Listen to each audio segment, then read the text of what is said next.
तर कर्जत जामखेड मतदारसंघातले आमदार रोहित पवार आणि राम शिंदे यांच्यातील तीव्र संघर्षाचा नवा अंक आता सुरू झालाय। विधान परिषदेमध्ये रोहित पवारांचे कट्टर समर्थक सूर्यकांत मोरेंवर हक्कभंगाचा प्रस्ताव मांडण्यात आला।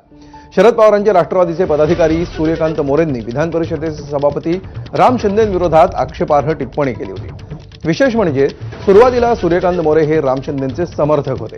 ज्या भाषणामध्ये मोरेंनी राम शिंदेंच्या विधान परिषद सभापती पदाची खिल्ली उडवली त्या भाषणावेळी आमदार रोहित पवार सुद्धा उपस्थित होते। हा व्हिडिओ आता व्हायरल होतोय। दरेकरांनी सादर केलेल्या हक्कभंग प्रस्तावाला सत्ताधारी आणि विरोधी पक्षांनी सर्वच पक्षांनी पाठिंबा दिला।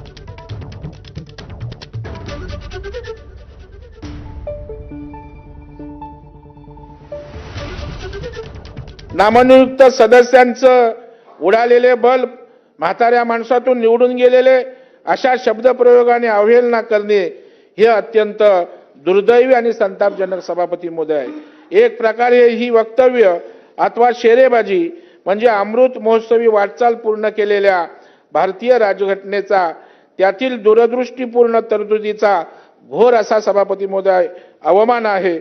दैदिप्यमान वाटचाल असलेल्या अमृत महोत्सवी राजघटनेचा अशा प्रकारे अवमान करणाऱ्यांना सभापती महोदय या ठिकाणी शासन झालं पाहिजे।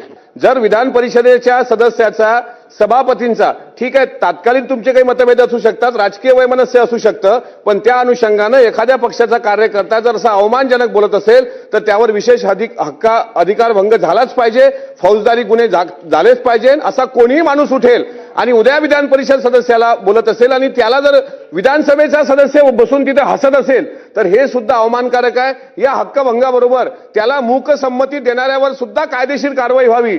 मी नेहमी सांगतो की आमदार ही एक जमात आहे, जसं पोलीस ही एक जमात आहे। एखाद्या कॉन्स्टेबलच्या एक कानाखाली मारली कोणी तर अख्खं पोलीस दल एकत्र होतं आणि त्याला सोडत नाही। तशाच प्रकारे आपल्या कुठल्याही आमदारावरती आणि आपल्या सर्वोच्च स्थानावरती जर अशा प्रकारचा हल्ला केला असेल तर पक्षविरहित सगळ्यांनी या गोष्टीचा तीव्र निषेध केला पाहिजे आणि आपली ताकद दाखवून दिली पाहिजे। मी ह्या हक्कभंगाला समर्थन करतो।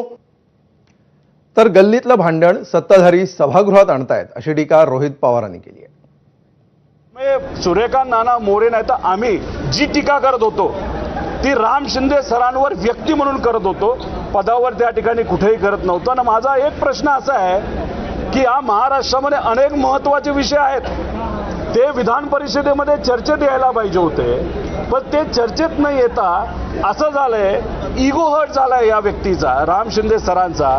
आणि मग कुठेतरी कोणातरी सांगून हक्कभंग तुम्ही आणता, म्हणजे गल्लीतली भांड ही आपल्या विधान परिषदेमध्ये जर चर्चेत येणार असतील तर उद्या जाऊन इलेक्शनच्या काळामध्ये एकमेकांच्या विरोधात आपण काही बोललो